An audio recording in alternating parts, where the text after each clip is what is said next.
In the heart of a bustling African village, where traditions were as strong as the ancient baobab trees, lived a woman named Adiku. She was a figure of admiration and envy, a woman of great success who had built her own fortune without the aid of a husband. At 40, she was the owner of a thriving textile business, her fabric sought after by merchants from neighboring towns.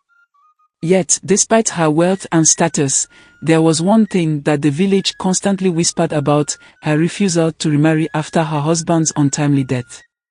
It wasn't that suitors didn't come, they did, in droves. But Adiku turned them all away, much to the frustration of her family and elders who believed a woman was never truly complete without a man by her side. One evening, during a wedding celebration in the village square, Adiku found herself drawn to the laughter of a group of young men. Among them was Obinna, a man at least 15 years her junior, his presence as striking as a sunrise over the river. He was different from the others. His confidence wasn't born of arrogance, but of a natural ease, a charm that made him effortlessly likable.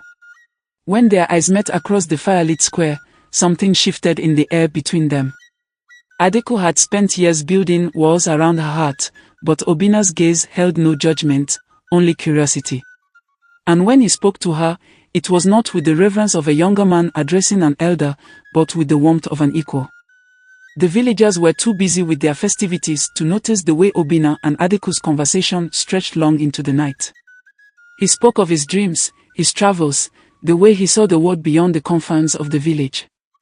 And Adiku, for the first time in years, found herself truly listening, not as a businesswoman assessing a deal, but as a woman simply enjoying the company of a man.